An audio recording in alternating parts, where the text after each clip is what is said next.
People. Que pasa, sakpa, say what they do. Welcome to Crime Time News, where the difference is in the meds. Call it news with a buzz. It seems as if some people did not read the notice board. Them never read the memo.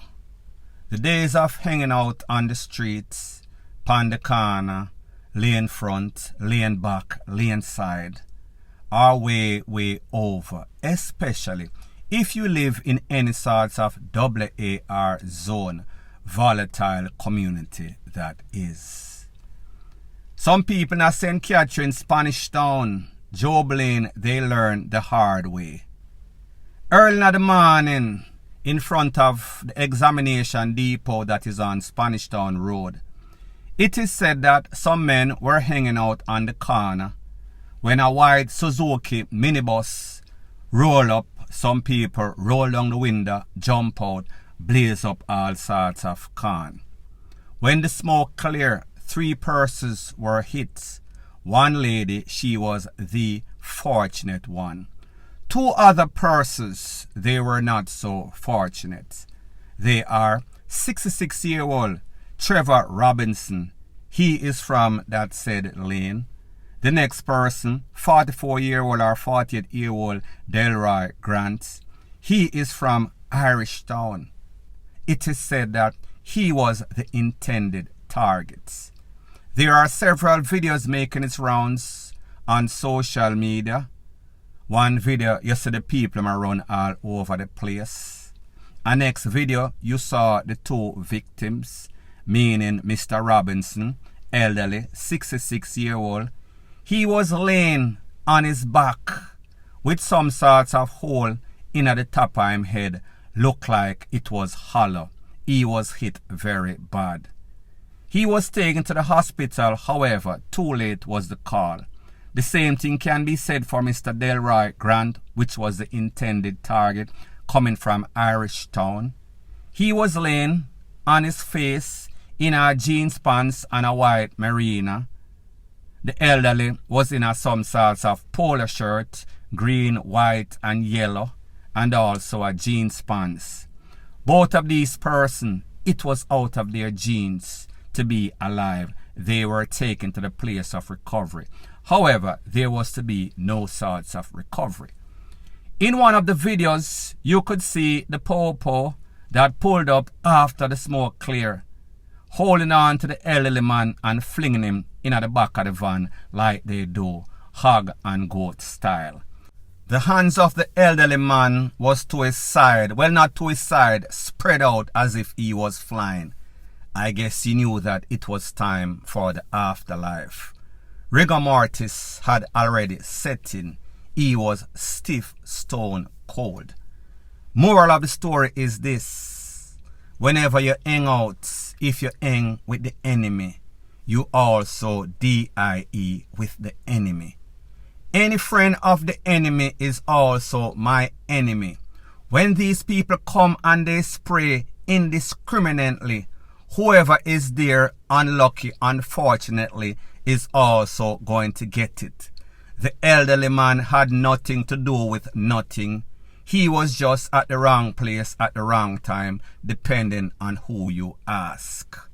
A most important piece of information: this is not the time to hang out on any sorts of corner, especially when you live in places like Spanish Town, Joblin, which has always been a hotbed for crime. Somebody needs to pat these people on their shoulder, because it seems as if they are not learning from the examples of other victims before them.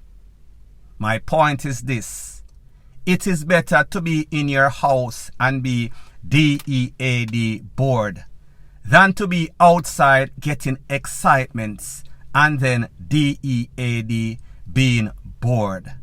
I know that some of you are very slow. However, it will come to you exactly what I am speaking about. Point blank and period. Further on in the news, they say that in life, you cannot only have a plan A, you have to have a plan B, should in case plan A fails. Epic. It seems as if most criminals, not only in Jamaica, them don't really have a plan B. So therefore, when plan A fails and the table turn, they don't know what to do. Them pretty much lose it. Them chip get licked. Literally. I am speaking about these two individuals that you see on the screen. They are presently wanted. One's name Rashid Prescott, the next one Tamal Taylor. Now this is not Jamaica, however, when we speak about the Dumb and the Dumberer Club, this will apply coming to a theater close to you. There are a couple of videos that are making its round on social media. In this video, this man a cabbie, him a drive him cab, him pick up two individuals. Those two individuals in which I spoke about. They did not just want transportation. It seems as if they were preying and plotting some sorts of robbery on this man. When the man slowed down, one of them grabbed round the man's neck and then pointed some sorts of tool at them and tell him, say, listen, I want the money or me I go take you out. The driver then pressed pedal to the metal and him start for speed and him start to act like some sorts of madbat out of hell. He was driving Dangerously. He said to the man, listen, alright, since you want to take me away, the whole away I got DEAD today. That is what you want. I am going to give you your request. Remember, them always say, be very careful what you ask for, because when you get it, you might not want it. So therefore, the taxi or the cabbie tell this man, say, alright, since you want to take on my life, me not have a problem losing my life, but do you and your friend have the same sorts of expectations or destination doom? Him say, I know me alone I go DEAD, me I make sure so me I take a couple of people with me, crab in a barrel style. People, you are not going to believe how these two young individuals act. Them start to scream and bawl for their mother when the man start turn the car all over the place, all sorts of corner, tires a ball, tires a squeak. Them a call for their mother, them a bawl for their mother.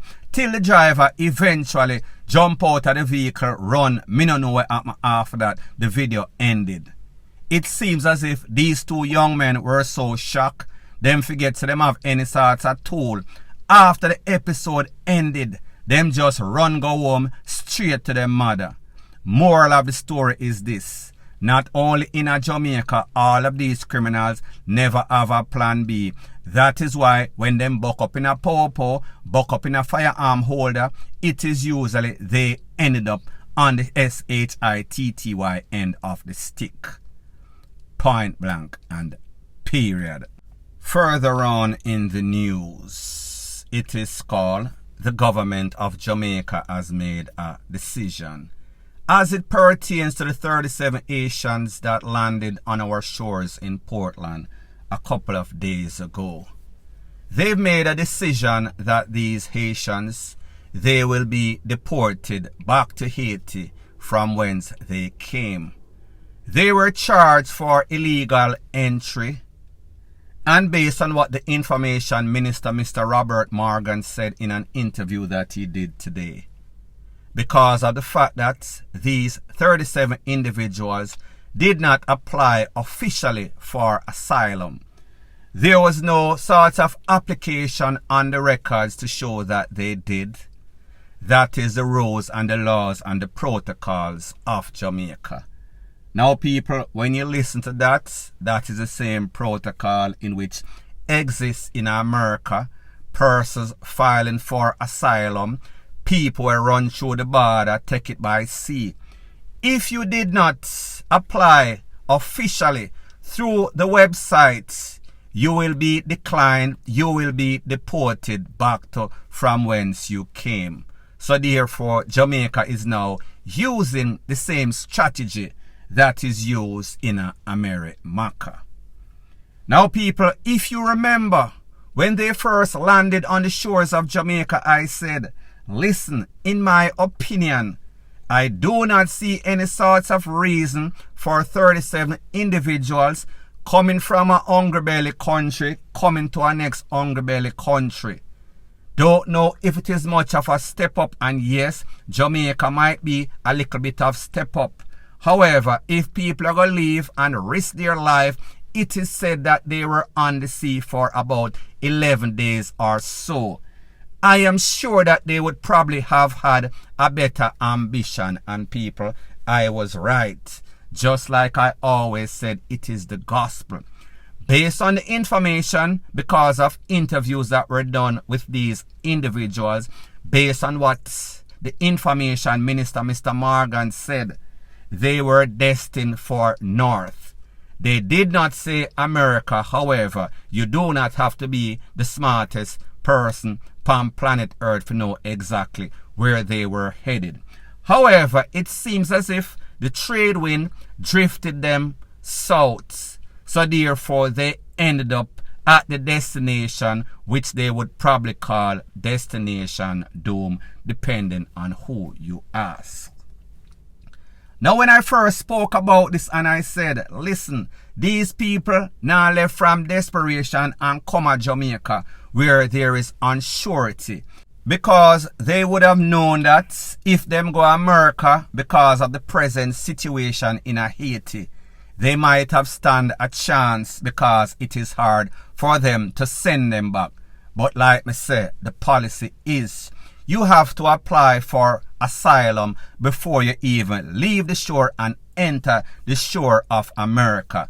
That is the technicality that they are now using to send back most people.